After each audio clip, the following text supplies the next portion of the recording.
So this will be a quick video to take a look at the Omikron Mapper.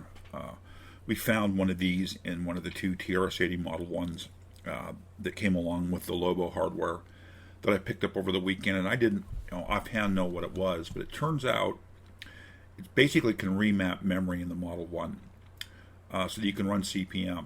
So pull out some of the important things here. So the original, the TRS-80 Model I as shipped has 12K of ROM in the lower memory space, 4K of I/O, and 48K of user RAM above that. CPM requires RAM in low memory, and so the Omikron one could actually swap where stuff lived in the memory space. We could swap RAM down to the lower, banks of memory. Apparently the Omikron came with a ROM on the board. We'll see it here in the photo. And when the machine first come up, it would ask you which configuration you wanted to be in. And of course, you could pick, TRS-80 mode or CPM mode. A little bit of information here on that. After the little menu came up, you could push C to boot CPM or T for TRS-DOS or other Radio Shack operating systems, or get through to basic. It's supported both CPM 1.4 and 2.2. 2.2 came with MBasic. Terminal emulation could read 70 different disk formats, which is kind of cool. Came with a number of pretty standard CPM programs, at least a little bit of it. TPS CPM for moving data around. Well, I guess these are all more unique than standard. Anyhow, kind of cool. Apparently there was a user group involved.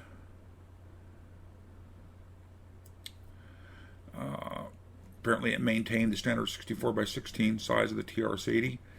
I had a VID-80 at one time seeing that. I've since sold it off.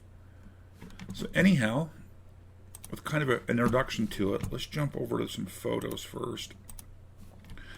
So in a previous video when we opened up those two Model Is, this board was laying loose inside of the absolutely by far dirtiest of the two machines. It normally would plug into the Z80 socket. The Z80 gets moved up to the socket here. There's just some standard TTL logic around it, and a 2716 EEPROM here that's got kind of the Omikron startup stuff. So you get the little prompt. Do you want to hit C for CPM or T for TRS-DOS mode? Pretty much unplug your Z80. Plug it into here, plug the board back in, put the machine back together. It's got this kind of oddly shaped hole here where one of the posts that put the two halves of the case together came up through.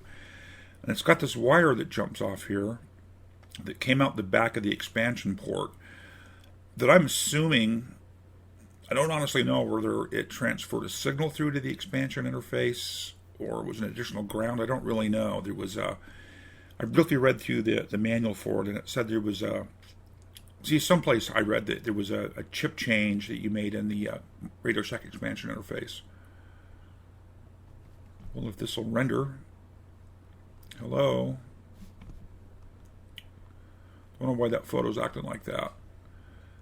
Again, just another look at the board. You can see the solder joint here is given up, and that wire's fallen off.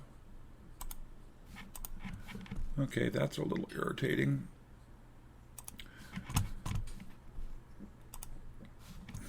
Let's bring up that second photo because it was meant to be this photo right here, where you can kind of see the logo up here, copyright 1980, Omikron Mapper I. Like I say, just pretty standard looking, electronics for the time. So we'll take a quick peruse here through the owner's manual. I found one. Thank you for your business. Support CPM 2.2. The CPM debugger has been corrected for 64-bit character or 64-character display. Just looks like a pretty decent little manual. Apparently, it supported both 8-inch and 5 1/4-inch floppy drives, which is pretty cool. Kind of getting it in the case. A little simple loop here to just test. They say once you're up and running, run this for 15 minutes. The system doesn't fail. You're probably okay. It can support 8-inch discs, which is actually pretty cool. Designed around the ShoeGuard 800. Getting more information on the discs. It produced all 128 ASCII characters for CP/M, so key combinations and things on the keyboard. Drivers for both the parallel and serial port. The Omikron video drivers designed for programs written for the CP/M display, programs requiring lowercase, graphics, etc., which is pretty cool. This would have been a lot of fun back in the day, I think. Still could be now if I decided to take a system all the way through. How to wire up an 8-inch floppy drive, an SA800 801. Where's my mouse pointer? With 34-pin, the 34-pin edge connector come off the expansion interface. So really, it's just moving wires between pins. It's 34-pin here on the expansion connector and 50-pin over here on the floppy drive. Things you needed to do to the SA800 or 801 drives to make it work. Not untypical. And just lots of information here. And a little bit of a note on CP/M and 88's operating system with editor, assembler, and debugger. This looks like it came from maybe a magazine. Again, I haven't read through this in detail. But anyhow, there it kind of is. The Omikron Mapper I for the TRS-80 Model I. Always interesting to find something like this in an old TRS-80 Model I that comes my way. We found a few interesting boards over the years. Maybe at some point I'll do something with this going forward. So with that said, we'll talk soon.